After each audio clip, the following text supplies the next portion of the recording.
Welcome in, everybody, to Fantasy Pros. This is the Fantasy Football Podcast. It is me, Joey P, Joe Pizzapia, and with me today, as always, is Derek Brown, DBro, the king of bros. And guess what? It's week 10. Can you believe it? We made it. Double digits. I'm so proud of all of you. And our guest today is the Action Network's own Samantha Previte. She is joining us. You can follow us over on the Twitter machine at Fantasy Pros. You can follow her, obviously, at Samantha NFL. Samantha, it's time to press the guest, and we just had a fun show on the BP side of things, and I just want to ask you a question. Is there anything worse potentially for the Packers losing to the Lions than having to possibly lose to their old coach Mike McCarthy this coming week in week 10? Things are not lining up well for the Pack. What do you think? No, ayahuasca Aaron is looking pretty bad this season. And I know that they've just been riddled with injuries, but it's honestly, I looked at that line and I was like, you know what, the Packers are going to lose this game. And I really should have bet it money line, honestly. But they're looking pretty bad. And obviously could be even worse with Aaron Jones injuring his ankle potentially. The weirdest part is the money line wasn't even that much. It was like plus 122 or something. It wasn't even something. Again, I like to talk wagering with Samantha when we have her on the show because she's fun and she's good at it. So, all right, here we go. Derek Brown, we are back again for another waiver wire pickup week. And guess what? It's an old friend returned. And I love when we start the show like this because, you know, I feel like the season has cycles and we're in another cycle here. And we're going to kick things off with a sleeper waiver wire ad of the week. And it's not just my favorite. It's also everyone else's favorite here. And it's somebody that was let go far too soon, apparently, from many, many rosters. And it was so sad. But guess who's come back again? It's Jeffrey Wilson Jr., El Jefe, as DBro likes to call him. It is a very exciting time again. Look, Jeff Wilson, now a Miami Dolphin. He knows the system. He's got Cleveland this week, a team that you know you can run the football against. Then a bye, then Houston after that. So for me, looking at a guy who's rostered in roughly 50% of sleeper leagues right now, there's no reason not to go roster Jeff Wilson Jr., pick him up. We all know Mostert's injury history. We all know what that could end up being. We could also see potentially Jeff Wilson at some point maybe continue to be the goal line back as well. Look, it's a different situation. It's not San Fran, but there's a lot of opportunity here for Jeff Wilson. He's a guy you should grab and put on your bench at the very least. DBro, he is your number one this week. How much are you willing to spend on my boy, Jeffrey Wilson Jr.? Open the bank. Open the bank. I put 10% here. And the reason why I'm saying open the bank, because if he takes over 65% of the work here, and look, just the first game, Joe, and we talked about this on the DFS show, and I said, look, I'm willing to take a shot in the dark because he knows the system.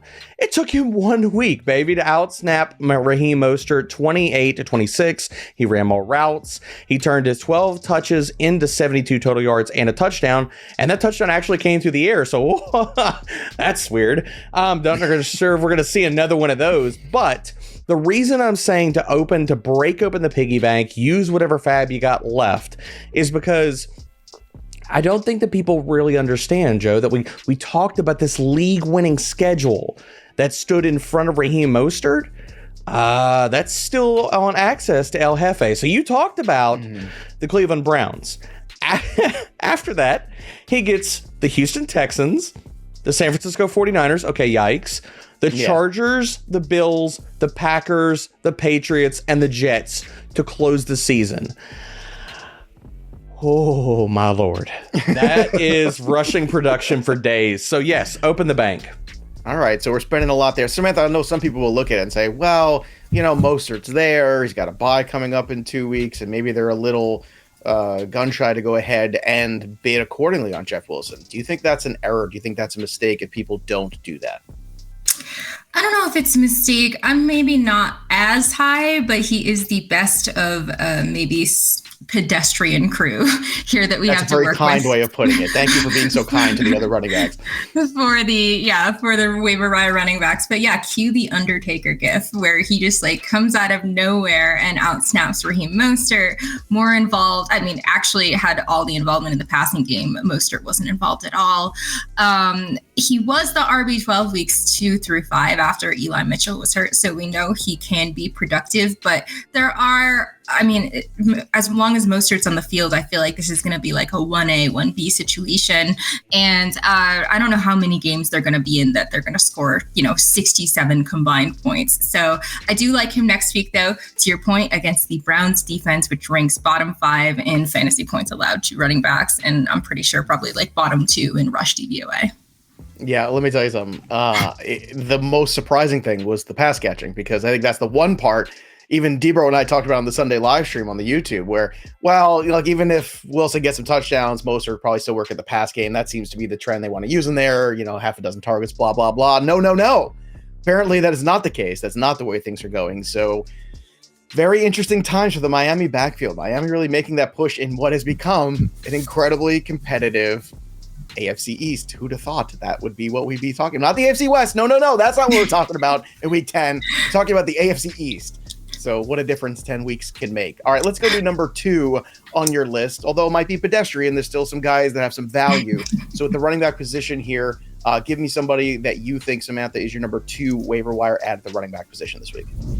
Well, look at my Carolina Panthers giving us some waiver wire options. Chuba Hubbard would probably be my second option for running back. He's 46% rostered on Sleeper, so he's out there in some leagues. I mean, he probably got dropped in a number of them just because he didn't play this week. Did practice in a limited fashion, though, so that kind of suggests that he's close, and it didn't seem like that ankle injury was super major. So let's rewind a week. He was actually named the starter once CMC was gone. He was outsnapped 27-25 by D'Onta Foreman, who ended up having the better day. But I think that, the fact that Foreman wasn't featured 100% here, we got Raheem Blackshear, just off, the practice squad and just in the mix very much. I think that that's kind of an indictment on Foreman, and maybe a suggestion of how they want to run this backfield is more of like a split type situation. So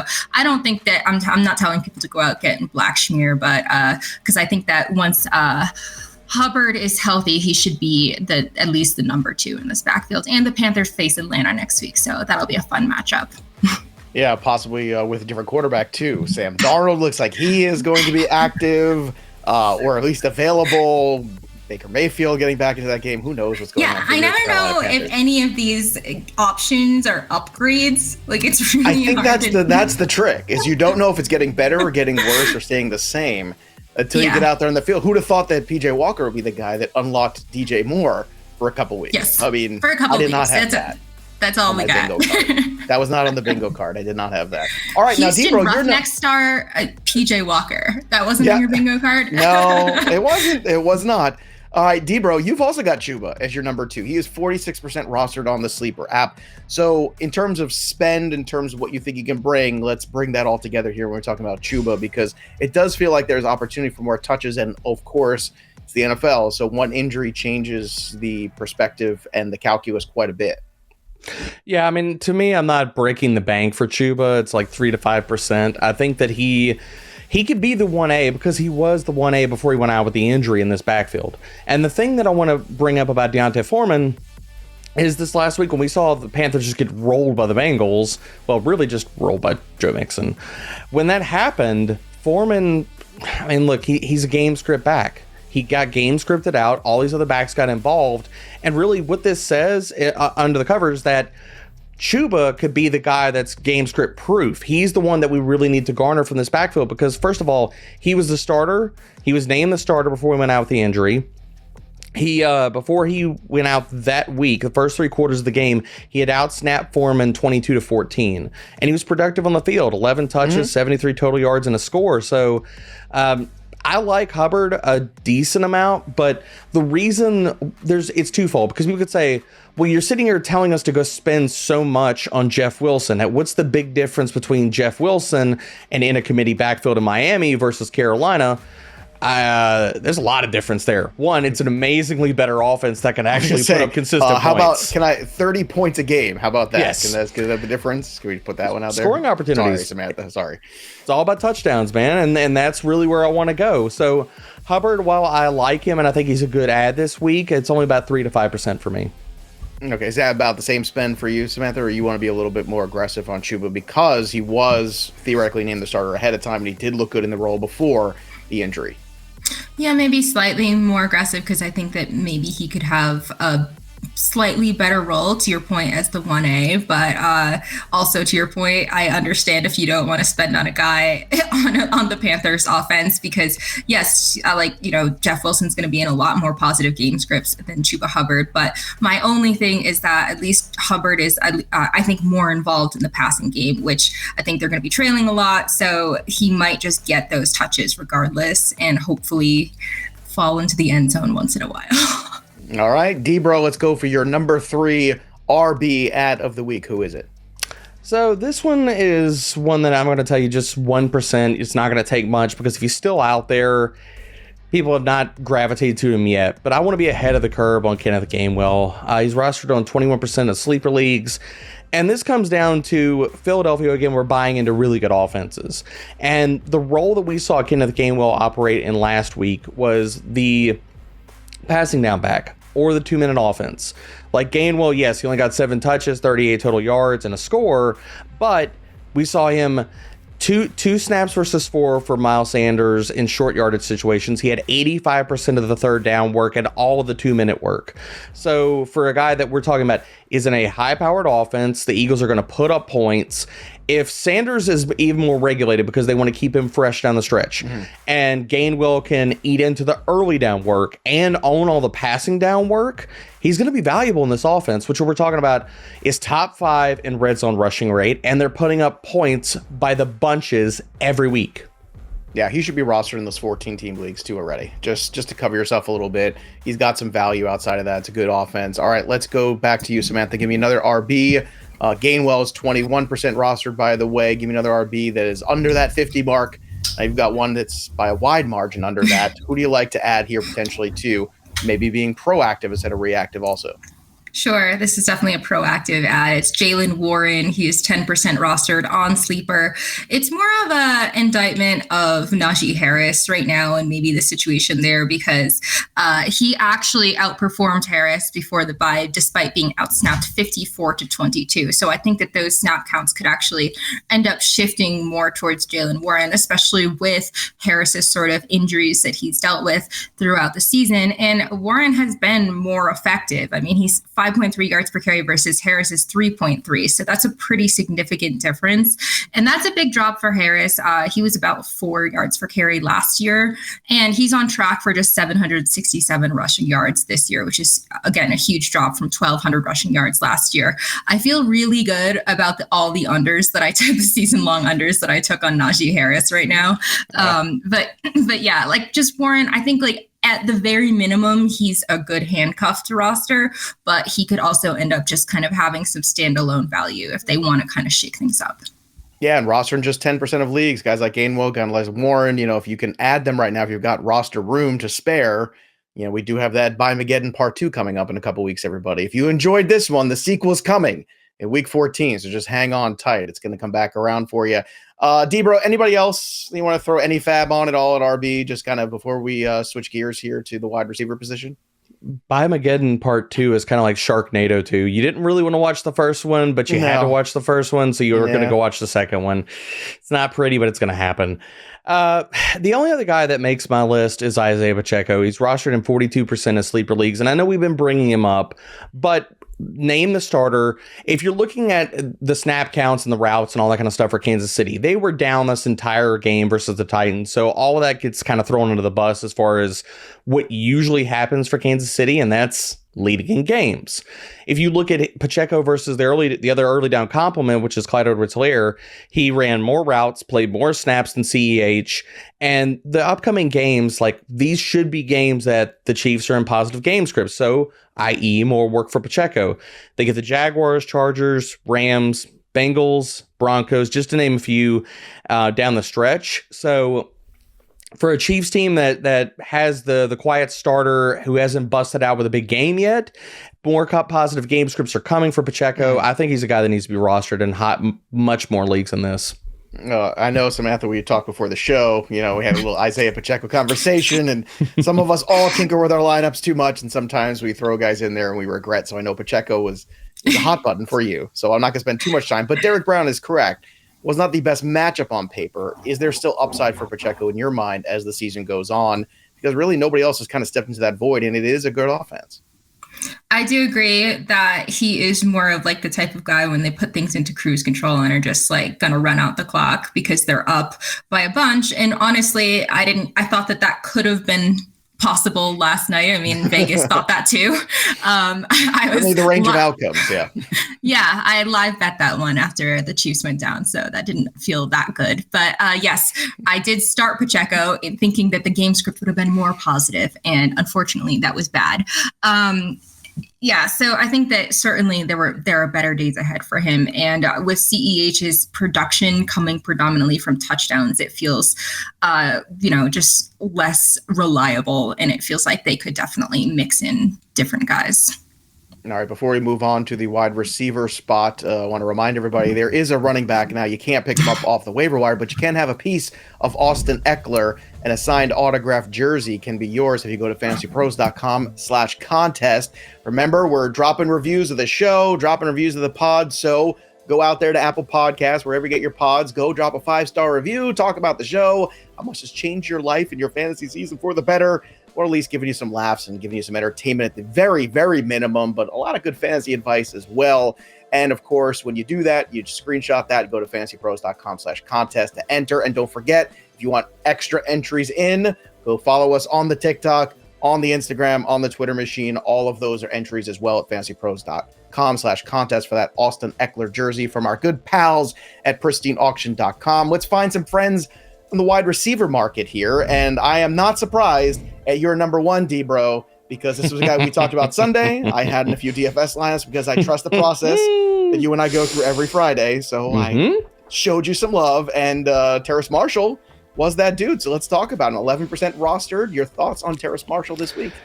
5% bid on him. Yeah, he's my top wide receiver. And this comes down to the Carolina Panthers offense. There is volume to be had in the passing attack. And I understand it's not the prettiest volume, okay? But volume is still king, and we're chasing it. And Terrace Marshall is a player that we do see in his second season. There's life here. He is talented. He's not dust. He's not terrible. He's not horrible. Like everybody just wrote him off after an injury-riddled rookie season. Over the last 2 weeks, 22% target share. He was the wide receiver 29, and walking into Monday Night Football, he's the wide receiver 13 for the week. This is a guy you need to be picking up. He's shown productivity, he's shown efficiency he's eclipsed 1.7 yards per out run in each of the last 2 weeks. And that first breakout game, oh, look at that. He gets a return visit with the Atlanta Falcons this week, so we know the secondary is terrible. So yeah, I think Terrace Marshall is a guy that I was ranking as a wide receiver 3 this previous week. He's probably going to be in that same tier, low-end wide receiver 3 with some upside this week. So yes, pick him up. Any concerns with the tumultuousness at quarterback and his value? No, it's a legit question. I mean, I can't believe how Carolina Panther heavy this show's become, but it is what it is right now. So let's talk about it. We don't know who the quarterback's going to be. So how much uncertainty does that put in the market, and how does it affect your bidding on him potentially this week? Oh, don't worry, Joe. We've been a lot heavy on the Panthers. We're about to go to another ugly team that has a sparkling record right after this. But I won't worry my pretty little bald head about it. How's that? Yeah, that's fair. That's fair. All right. Are you done? You had more Terrace Marshall. I'm sorry. I didn't want to dare. Else. I was just going to talk about the ugly quarterback situation. It's bad. I get that, but he's still going to throw the ball, Joe. He's still going to get target volume. All right, fair enough. Let's go, Samantha. Your number one wide receiver ad of the week is? It's going to be Terrace Marshall as well. With the quarterback situation, here we go. I literally just feel like it's, how is this night different than any other night with the quarterbacks kind of just constantly changing. So I don't know. I mean, Baker Mayfield maybe could offer a little bit more upside just because he may throw the ball a little bit more than we've seen. But it's like, it's all bad, and I hope we're just one step closer to getting CJ Stroud. But to your point, he had a really good game against Atlanta and had another good game against Cincinnati 2 weeks in a row now. Should continue to see the uptick in targets with CMC out of the picture. DJ Moore, obviously disappointing, 2 catches for 24 yards. It's cool. We see him, then it's like, and he's gone. But yeah, it seems like Marshall's solidifying himself as the wide receiver 2. So at 11% rostered, I mean, he's pretty widely available for a wide receiver 2. I get that it's not an attractive wide receiver 2 because it's the Panthers, but he did see almost even snaps with Moore, which I think is encouraging, 48 to 45. So I expect the Panthers to be trailing frequently, to have to be in some pass heavy game scripts. And he's got Atlanta and Baltimore up next, whose defenses are allowing the 2nd most and 5th most fantasy points to wide receivers this year. All right, DBro, back to you. Who's your number 2 wide receiver out of the week? Well, speaking of, and I get the record is pretty, but the offensive situation outside of Saquon is not. We're going to bring up Wan'Dale Robinson again. I think a 3% bid, 1% if he's out there in the leagues, you could probably snag him coming off a bye. He is only rostered in 45% of sleeper leagues, and yes, I get it was a dud game last time we saw Robinson, but before that, wide receiver 29, wide receiver 35. In PPR leagues, he has wide receiver 3 upside if he's going to get consistent targets on a weekly basis, and he's got plus matchups coming up. Like in weeks 11 and 12, he gets the Lions and Cowboys, who the Lions are allowing the 4th most fantasy points per game to opposing slot wide receivers, and the Cowboys, without Jordan Lewis, have Deron Bland, who... It's pretty bland. That's a bad dad joke. Good Lord. I wish I could take that back. Get out. 83. Just get off the show. It's leave. Bad. It was bad. Right. I should have just kept that inside my head. But yes, he's not good. 83% catch rate. So I think that Wan'Dale Robinson can put up some really good games over the next 3 weeks. All right. Wan'Dale Robinson, certainly a guy who could be floating out in a lot of waiver wires. He is just 45% rostered, as we said. And so you're dropping about 3% on him. Samantha, who is your wide receiver 2 out of the week? Yeah, I'm just going to group them together, Darius Slayton and Wan'Dale Robinson. Could be the same guy. We don't know. We've never seen them in the same spot. Actually, we have, apparently. I mean, if you miss out on Robinson, Slayton is 11% rostered on sleepers, so he's certainly widely available. I mean, the Giants didn't make any moves for a receiver before the trade deadline. Bad news for Daniel Jones, because he's got to roll with this crew of like Richie James and Wan'Dale Robinson, but good news for the existing crew, at least for fantasy. I know Robinson, like we put all of our trust in him last week, and he was a dud, and so were just all the Giants. I mean, really. But with Kadarius Toney shipped off to Kansas City, it feels like those guys at least will see targets. I mean, Slayton had the slightly better day, caught 5 of 6 for 66 yards. I mean, they're sort of lower upside options as far as like wide receivers go, but I mean, it's lean out there, and I think that both of them could be in flex consideration with the Texans and Lions up next in weeks 10 and 11. Isn't it amazing how Kadarius Toney's hamstring miraculously made rapid improvement over the last 2 weeks? I thought that was amazing. It's such good timing. Then it happened right when he got traded, and he had extra time to rest with the bye. He's able to practice. I'm just so grateful, so lucky. I'm not bitter at all that he didn't play for the first 8 weeks of the season. Not bitter. All right, let's get to the next guy on the list. DBro, give me one more wide receiver you think is worthy of a look this week.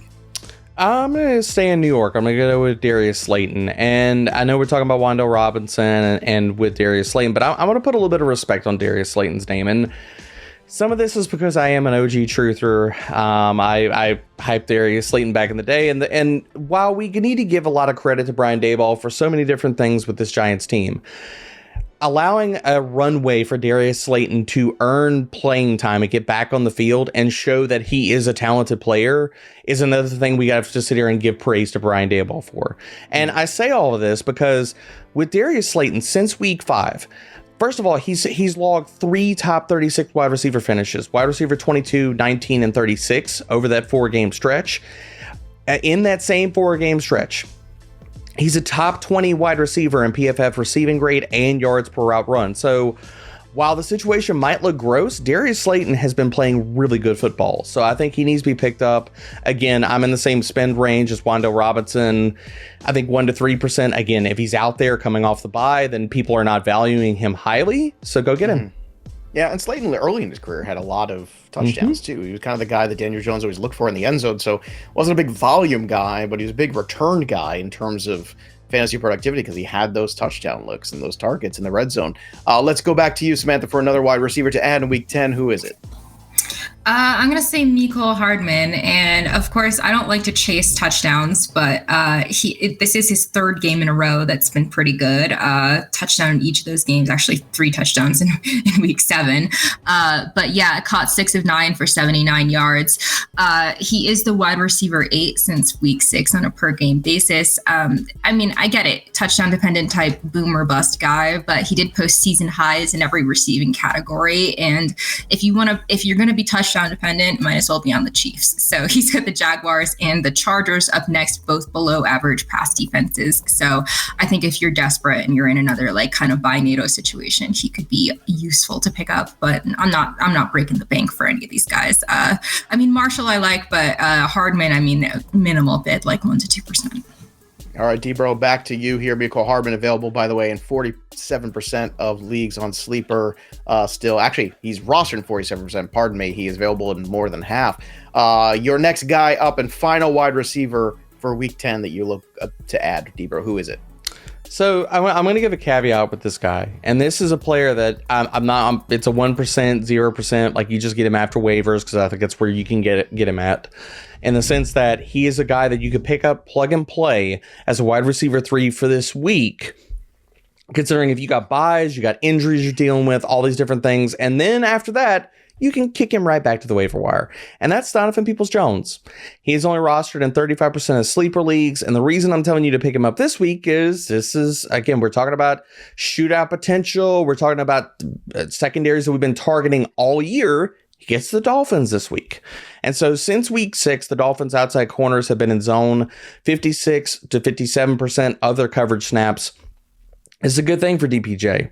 He's had 47% of his target volume against zone. He is top 28. He's 24th in yards per route run, 28th in PFF receiving grade versus zone. So I think that he can walk away with another solid stat line. If he gets into the end zone in this one, which if it shoots out, he's got a good shot at it, then he can eclipse even wide receiver 3 status for the week. Does Donovan Peoples-Jones have a little bit more long-term appeal, though, with Deshaun Watson potentially coming back soon and Njoku not being around? I mean, maybe you don't want to get rid of him so quickly. Just throwing that out there. What do you think? I'm not against that. You can interest. I know you're not the biggest fan of Donovan Peoples-Jones. I'm not. You've made that very clear on the show for 10 weeks, but it's about money, right? I mean, this is what we're trying to do. Trying to win. Look, I am not going to sit here and shy away from the sunshine case for any type of player. I mean, that's fine. Let's go. Deshaun Watson, let's paint the upside scenario. I'm with it. Although it's okay if you still punt him back to the wide receiver. I mean, the waiver wire. All right. 35% I like it. You're just setting expectations. So that's right. I'm just trying to be a realist. Joe is the nice upside guy here on the show. I'm just saying, I'm looking ahead and I'm saying to myself, well, Deshaun Watson is coming back. I mean, maybe what if we're all wrong? What if he's just the favorite target? What if that is not Amari Cooper after all? I mean, it should be Amari Cooper, but it's more because of the Njoku injury that I think it's more interesting to keep him around, because I do think there's going to be some other secondary option there in that passing game, and why not him at this point? All right. And Harrison Bryant ate it. Harrison Bryant ate it. Exactly. All right. Give me the last guy. You paint a sunny picture for somebody at wide receiver. One more sunny picture, Samantha. Go ahead. Sure. So I'm going to say DeAndre Carter. He's 31% rostered on Sleeper, another minimal bid. But, he will be the wide receiver too if Williams and Allen are both out. Williams dealing with the high ankle sprain, so he's going to miss multiple weeks. Allen, I don't know. What was it? Midweek this week, he was saying that he was 100%. And then apparently suffers a setback. And I think that he's just the type of guy, maybe at this stage in his career, the autumn sort of stage of his career, that he's maybe in the autumn of his years. Well, Frank's not on the show today. Nobody expected that. I bet. Wow. Yeah. So that maybe, it could be likely that he misses a number of games down the stretch. So it's going to be Palmer as the number one. He had a fantastic day, over 100 yards receiving, but Carter also had a decent day, 53 yards. He was questionable entering the matchup too. So I will say that maybe they're in another situation where Williams and Allen are both out, Carter may have even a better day when he's at full strength. So week 10 matchup, not great against the 49ers, but just someone to maybe keep on your radar. I have a follow-up question. Do you guys, would you guys be picking up Odell Beckham? Let's save that because at the end, it's actually one of our listener mailbag questions about Odell Beckham. So how was I supposed to know that? Well, it is in the show sheets, but it's at the very bottom. But that's okay. Derek never looks at them either. So I don't either. It's okay, Samantha. This is safe space. I'm used to it. I just roll. Joe, you put your names in. You did your part. You did your job. He sends them to me, and I'm like, mea culpa. Yeah, no, it's okay. Save space. No, but I like that you don't look because then you give your real answers and it hits you in real time. That's fine. I've accepted these terms. I actually have a question. I'm going to throw back at you before we kind of, move on from the skill position guys, the running backs and the wide receivers completely. Rachaad White snap count and carry count got a little higher. I know the Denver Broncos guys, all that situation's out there. I know on Sleeper, most of these guys are still over 50%. But yeah, if those guys are floating out there, are you throwing any fab on Rachaad White or anybody in the Denver backfield? Samantha, you first. I don't mind Rachaad White. I mean, the Denver backfield, it's every week is a different dude. Like sometimes I feel good about Latavius Murray. Sometimes I feel good about Melvin Gordon. Now we've got Chase Edmonds muddying the water there in an offense that barely works. So again, like low upside type situation we're looking at here. So I don't know, like if you really need a running back, like Latavius Murray might be out there and I don't know, like 60% of leagues or something like that. So maybe that's okay. And then Rachaad White, like the run game has been not super great and they can't just keep leaning 100% on Leonard Fournette. So I have been waiting for the Rachaad White breakout game. It's going to happen. I hope so. I mean, I know Chris Godwin was supposed to happen. He got 5,000 targets for 10 yards or something yesterday. Derek Brown. Cade Otton finally. Cade Otton. That finally happened. So, I was just a couple of weeks too early on my Cade Otton love. It's all going to come to fruition. Real quick, DBro, same thing. Denver running backs, if they're out there, Rachaad White, if he's out there, I know they're higher rostered players, but we're talking about, a lot of people had buys. A lot of people might have dropped people in certain leagues where they had no choice. So tell me, do you think any of those guys potentially are worth adding? Denver? No. I want no part of the backfield. No. All right, fair enough. You can find more productivity. Rachaad White's a high-end stash. I think you could put him in the same conversation as maybe a little bit better than Gainwell, but in the same kind of conversation as Jaylen Warren. Same kind of idea. So I have no problems with him. Let's stream the QBs. DBro, who do you want to stream a QB this week? Who's out there in week 10 you think might be worth? Well, Joe, looking at the show sheet, you should be happy with this name. And I think me and Samantha are going to fight a little bit because I know her DST streamer is going to go against my mans here. And this is not actually my mans. This is Joe's love child. I'm crush. Defending Kenny Pickett because I don't think Kenny Pickett's gotten a fair shake. Yeah, throw a kid. He's just a boy. He is just a boy. You're throwing him out there to the Bills and to the Eagles. And it's not fair. Yeah. Give this kid, he's got the bye. Let's see what he does now. No more Chase Claypool. Mm-hmm. Let's see what he does. I'm just saying, let's see now. I think the second half could be better for Kenny Pickett. It's certainly better than Mitchell Trubisky. Anything's better than Mitchell Trubisky. Oh, that's fair. They set the bar low there, so he has to be better. Not than untrue, Mitchell but still, it's still better than Mitchell Trubisky. It's fair. All right, and that's why I'm with you. I think it's Kenny Pickett. Now you want to hang out with me and Kenny Pickett. All right, go ahead. Tell me Okay, for the week. I mean, I'm not saying that I'm going to sit here and unpack the luggage and all that kind of stuff. I'm just, it's a short stay, just one weekend. Just to hit it and quit it. Yeah, Donovan Peoples-Jones, you, Kenny Pickett, just, I'm just being real. Like, I don't want to put a ring on it, but you could stay for a little bit. It's all good.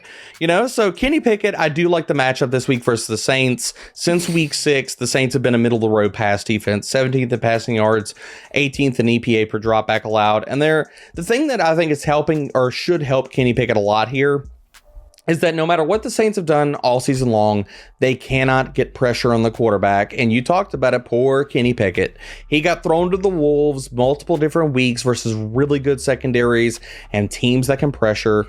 That's not the Saints right now. Their secondary is in shambles, and they're 27th in pressure rates. So, yeah, I think Pickett can have a good game here. I just talked about that on the BP show. I think that's the money line upset, home underdogs. I mean, did we learn nothing about the home underdogs on Sunday? There's a lot to learn.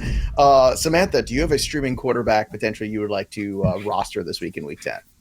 Sure, I'm ready to get hurt again by Daniel Jones. I love that you phrased it. Not I'm ready to love again. Train. I'm ready to get hurt again. So you know what you're getting into. I do. Important. I mean, but that's the thing. Like, you knew that this game, once the fantasy community went all in on Daniel Jones, like, you knew it was still in the realm of possibilities that he just like blows up, and that's just, it's his worst fantasy finish of the season. I mean, yeah, it wasn't pretty. They didn't make any moves for wide receivers, so that's bad news. But the good news is that he will be well rested, fresh off the bye, to face the Texans, who rank 30th in overall defensive DVOA. So, I mean, the rushing yards are nice, over 45 rushing yards per game. I think he'll be a viable streaming option for, if you have Lamar Jackson or Joe Burrow or something. I absolutely love that way that Samantha framed that to begin with. It sounded like she's giving relationship advice, like to somebody in a bad relationship, just like, you knew what you were getting yourself into. You knew this was part of the plan. Okay. So I'm disappointed they didn't add a receiver. I thought for sure when they added those other picks, I was like, okay, but you know what? Here we go. We got to trust the process. Maybe they know what they're doing. Maybe they're just going to go and they're going to use those picks and continue to get younger and turn this organization. I'm like, hey, Daboll seems to, you got to trust them. They're getting W's. They're figuring out. Everybody seems to love the guy. It's going well. We'll see if Daniel Jones is the guy next year. 41% rostered. Kenny Pickett, 17% rostered over on the Sleeper app. Let's get to the streaming tight ends of the week. Samantha, who at tight end, or do you want to stream in week 10? There's actually a lot of tight ends that I like this week, which is very rare. I mean, for a position that we usually can say very often now.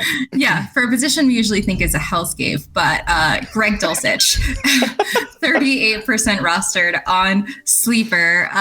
Both of the tight ends on each side of the ball shine in the most recent London game, which what was otherwise a pretty dull affair.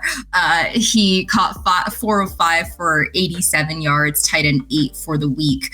And he's the tight end 4 on a per game basis since joining the team in week 6, behind only George Kittle, Travis Kelce, and Mike Gesicki. So I recommended picking him up last week, but I know a lot of people don't always have the luxury of picking up a guy that's going to be on bye. So certainly, this would be another option to pick him up. Obviously, I think he is the type of guy that's not just a 1 week fill-in. He could end up being sort of season-long type value. I mean, he's everything that we wished Albert Okwuegbunam would be, which, by the way, I spent my whole offseason trying to figure out that guy's name, and it didn't matter. Oh, I feel your pain. I finally got it in August, and now it doesn't matter. And it's just, what a waste of energy and time that was. I'm glad somebody else feels that way. See, these are the things that go through the mind of the fantasy analyst community that nobody else understands. Dulcich, I'm surprised actually how quickly he's taken to the NFL, because that was a guy that I did not love the combine. I liked him in college. He looked good in the game tape. He looked good in games I watched him play. But in the combine, he did not dazzle, quote unquote, I thought. But it's nice to see him kind of work his way in there right away. And that's been a good thing here for this offense for the Denver Broncos. 38% roster is Dulcich. All right, give me a guy for you, Derek Brown, who's a tight end in week 10 that has your attention. Well, first of all, I love Samantha's call of Greg Dulcich. That was going to be the name that I threw out here, and then I was late to the show sheet, and I was like, "Oh, that's so nice to see." I have no idea what you're talking about. Oh no, it's fictitious. It's not real. It's made up.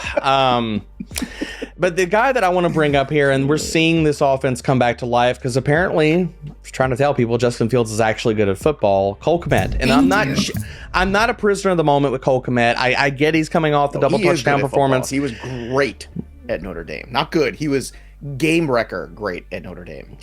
Well, I think he's going to be good this week, coming up against the Detroit Lions, and it's not going to take much to get Kmet. He's only rostered in 21% of sleeper leagues. I think a 1 to 2% bid is going to get him on your team, and this is why I was so high on Bob Tonyan, and Aaron Rodgers had to totally just crapsack that, just knocked it off the pedestal. Tonyan didn't do anything, but I think Kmet can fulfill that kind of promise. The Lions are 10th in receiving yards and 4th in receiving touchdowns allowed at the position, and so I like Kmet this week. And I'll also second Samantha's call on the fact that there are a lot of good streaming options. If you cannot get Dulcich or Kmet on your team, but Kate Otten is out there, I love her Kate Otten call, because he gets to face the Seattle Seahawks, who give up everything, all things to tight ends this week. And I don't think we see Cameron Brate. I think, honestly, considering the neck injury, we might not see Brate the rest of the year. So Cade Otton's another guy he's honestly been mirroring Dulcich's production. Like both of these guys have been top 12 tight ends whenever they've been starters. So if these two guys are not available, look for Otton on the waiver wire. All right, let's move to the defenses of the week. DBro, you got to explain this one to everybody, because I know a lot of people are going to have a lot of questions about this. So the defense you want to stream this week is who and why? It is the Indianapolis Colts. And this comes down to the fact that Derek Carr is not playing good football. Derek Carr has not played good football the entire season. What's covering up for Derek Carr's bad football is Davante Adams and Josh Jacobs. But nobody else in this offense has stepped forward. And Darren Waller's been hurt. Hunter Renfrow has been nerfed. Mac Hollins, yuck. I think that the Colts can easily win this game. And people might say that's insanity. But here's the deal. Here's the secret sauce of how you stop the Raiders. They could stick Stephon Gilmore on Davante Adams because Stephon Gilmore is still really good at football and he has shadowed this year. Carr has been abysmal. And if the Colts can get to him in the backfield, I think they can get sacks in this game. They are quietly 12th in pressure rate. So with a lackluster set of skill players outside of Josh Jacobs and Davante Adams, yes, you can run on the Colts. But the other thing about this is Carr, we've seen him implode multiple times over his career. Colts can get the pressure to him and take Davante Adams away. I think it's going to be a long day for the Raiders. All right, Samantha, it's to you for the defense of the week. Who is it? Sure. I'm going to go with the Saints. They're out there in about 3/4 of leagues. They were the DST one last week, though. I'm not overreacting to that. I mean, to your point there, Derek Carr just completely imploded. That broke an 81 game streak or something like that of consecutive games for Davante Adams with multiple catches. So that was very disappointing for anyone that had the Raiders that week. But yeah, so the Saints are facing the Steelers in week 10. Steelers are bottom 5 in offensive yardage per game, bottom 2 in offensive points per game, behind only the Colts, tied for the 4th most giveaways and tied for the most interceptions with the Colts and Patriots. They are the 3rd best team to face for fantasy points allowed. So I think that they're a pretty solid streaming option, but I know I might face some backlash here. That's all right. That's all right. Okay. You gotta be ready for the backlash when it comes. It comes all the time. So let's go to the top 5 waiver wire ads of the week for those people playing in those leagues where they have waivers process and no fab. Samantha, who are your top 5 ranked free agents this week? Yeah, it's a leaner week, but of this pedestrian group, it's going to be Jeff Wilson, Terrace Marshall, Chuba Hubbard, Greg Dulcich, and whichever one of Darius Slayton and Wan'Dale Robinson that you could get. Yeah, but I feel like all 5 of those guys all have purpose on roster and potential on roster as the season goes on. So definitely, again, these are the kind of weeks where people don't look at the waiver wire hard enough and they go, it's not super exciting names, but it ends up 3 weeks from now, you go, boy, I wish I picked up that guy when I had a chance because he was free. I think that's the difference. DBro, what's your order of guys? I know you have some of the same names, but you have a different order. Yeah, El Jefe is the king. He's number 1. Then Chuba Hubbard, Terrace Marshall. And then some of this after my top 3 get kind of roster specific. Like I've got Wan'Dale Robinson and Slayton as 4 and 5. But if you need a starter for this week and you're really just worried about upside to win this week, or it's like, I'm out of it, like I've got no shot at the playoffs, I would be picking up Donovan Peoples-Jones over Wan'Dale and Slayton. And the other caveat here is if you're hurting at tight end and it's like, look, I've got nothing out of the position, or I've got guys on buys, then go pick up Dulcich, Kmet, or Otton and fill the tight end spot. So after the top 3, I think it gets fluid for me based off of what you need for your team. Fair enough. All right. Let's play a little quick game of keep or drop. I'm going to give you the name of the player, the roster percentage on Sleeper, and you tell me if you want to keep or drop him. Gus Edwards, RB Baltimore, 61% rostered. Not looking like he is going to be useful this week, and next week's on a bye. Samantha, would you keep or drop Gus Edwards? I'm okay to drop him. I think if you need to, that's fine. DBro? I want to keep him. If he comes back, I think he's going to sit here and be the lead back for the Ravens. 10 to 15 touches in that offense is still valuable, so I'm going to keep him. All right, I went for a big name with a big number here. Damian Harris, 74% rostered. I feel like it's Ramondre's backfield now. DBro, do you still want to hang on to Damian Harris? Nope. You can really. Bye-bye, Dame. You say I'm salty on Mondays. Look at you, ready to go. Hey, man. Samantha, your thoughts, Damian Harris. It looks like you might be keeping him from your reaction to Derek Brown. Yeah, I'd probably keep him, though. I know it's been a tale of two seasons here. Weeks 1 through 4, RB 17 on a per game basis. And then weeks 5 through 9, I mean, missed 2 of those games. And his best finish was RB 43. So not super great, but he is effective when healthy. I know Ramondre Stevenson, it does seem to be his show right now. RB 8 since week 3. But we know Bill Belichick can just flip on anyone at some point. And I think that he'll end up going with the hot hand. So if Harris ends up getting healthy, I think he will have some value. All right, Cam Akers, 53% rostered. Keep or drop, Samantha. Oh God, I literally drafted him. I had him as a keeper in one league, so I don't even want to say I drafted him. I know. Right. I know, but it was like so cheap. Like I got him. No, I get it. I think that's a lot of people's response to it too. Yeah, no, I mean, I've been keeping him on my roster maybe as like a self-flagellation type thing. Like this is what happens when you draft badly. Wow, that's deep stuff right there. It's a the weekly reminder, like you pull up your fantasy team and you're like, bad choices were made. What you did. Exactly. Why don't you make better choices in life, Joe? Yeah. See, relationship advice. It comes back. There you go. Like that. I'm okay to drop him though. Like I was kind of waiting to see if he would come back. I was kind of waiting to see how the Rams trade deadline stuff would shake out. But I mean, clearly he has soured everything and bit in the hand. So I don't have any faith in him. 5 carries for 3 yards. It's kind of a mess. Have you soured on Cam Akers here, D-Bro? I can't believe he's actually rostered in this many leagues. So yes, no. Well, I think he got picked up a lot. It's all me. So it's also hey, but you know what I'll it take is the L. I was talking about Cam Akers preseason too, so I'll own that L. You know what it was? It's been bad. It was the fact. I think this past week, I think it got picked up again. I think after the trade deadline, a lot of people saw it and thought, you know what? They got to go back to the well now. Their hand has now been forced, so people picked them up, and now they wish they hadn't. That well is dry. The water is poisoned. All right, so I know you didn't want to pick this guy up, but do you want to hold him? Chase Edmonds, Derek Brown, 49% rostered. Joe, I don't want anything to do with Chase Edmonds. I don't want anything. We needed the dramatic pause. Okay, it's over. Needed the dramatic pause. It's time. It's time. It's gone. Bye. Bye. Submit that to the Academy. Samantha, how about you? Chase Edmonds, keep or drop? I mean, I can see a case for hanging on to him to see how the Denver backfield shakes out because they clearly don't. I mean, they don't love Melvin Gordon. He's had the ball security issues, though not so much this year. And Latavius Murray is what he is. Like, it's hard to get excited about a guy that old. So I think like Chase Edmonds, it's just like he could be the guy, but I don't know. It's an ugly situation. We talked about how low upside that whole offense is. So I understand if you need to cut him, but I think there could be a case made to hang on to him. Derek Brown took personal offense to you. It's hard to get excited about a man that old. Just want to put that. All right, let's get to the last guy here. Robert Woods. 40 at you, Joe. 59%. I look the same. It doesn't matter. You're not on the field taking hits from like. Thank God. No, I'm smart. I'm here. I take hits on the internet from Twitter. No. Bad things happen when Joe plays football. Joe gets Robert gets Taysom Woods, Hilfiger. 59% rostered. Keep or drop, D-bro. Drop. You shouldn't have been rostering him for the last 3 to 4 weeks. So drop. Samantha, drop too.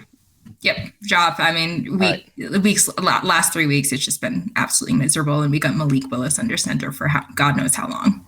It's good. It could be another week. Let's go to our listener mailbag straight from our Discord, fantasypros.com/chat. Of course, it's free to join, but as a premium member, you get access to AMA stages and a whole lot more fun. Let's get to Jermaine. Jermaine's question: should I use my number one waiver priority on Odell Beckham? See, I told you we'd get there, and we did. Samantha, your feelings on using that number one waiver wire priority on Odell Beckham? No, Wait, so we built this up for 30 minutes and that's it. Nah. I just wanted to see how you guys felt. I mean, awesome. I'm not ready to go number one overall priority. I think there are better options. I would go Jeff. Okay, would you add him? Okay, let's take away the number one priority. How deep of a league are we talking? Like the 16-team league? Yeah, I don't know if I would add him in a 12-team league right now. Like, it depends who would have to drop. It's really just roster dependent, I think, at this point. Okay, and DBro, if you're a 6-win team right now in a 12-team league, would you be adding Odell? I'm gonna echo Samantha here. No, just not gonna do it. Look, we built all that up in people's heads. We teased them and then we let them down at the end. Or maybe we didn't. Maybe we helped them at the end. I guess that's the way. I think we're helping them at the end, because what it comes down to is in this week, and you can already check out the waiver wire article that's live on FantasyPros.com. But like the wide receiver list, I've got about like 7 or 8 players above Odell. Like, he's in the stash category because yes, he might be healthy this week or ready this week, but we don't know where he's landing. And what if he goes back to the Rams? Are we that excited that he goes back to the Rams, considering what they look like right now? I mean, like, I'm not.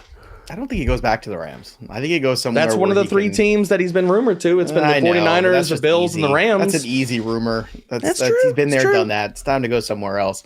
I think the only good thing in the Rams is he knows the playbook. He can go right back in, so they don't have that conflict. The quarterback. I mean, he's got to fight for targets with the alpha that is Allen Robinson. So right. I just think I don't know a scenario where I would take Odell Beckham over Terrace Marshall, for instance, if you really need a wide receiver. Yeah. Like I said, I'm starting to think if you're a 6-7 win team and things are going really well and you're looking for a little bit of help at the wide receiver position, maybe in the playoffs, I get it, but it's very dicey depending on who you have to drop. It's very dicey. So there you have it. We did answer the Odell question. You can follow her on the Twitter machine at Samantha NFL. And don't forget to also check out our fantasypros.com/contest for that Austin Eckler jersey giveaway. Go drop a review of the pod and go follow us on social media, on Twitter, on TikTok, and of course on the Instagram as well at Fantasy Pros.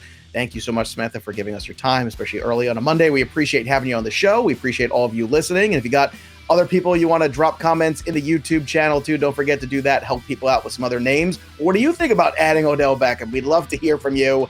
Go ahead, go sound off about it. That'll do it for us. But the story of the game goes on. For Samantha and DBro, I'm Joey P. We'll see you next time, kids.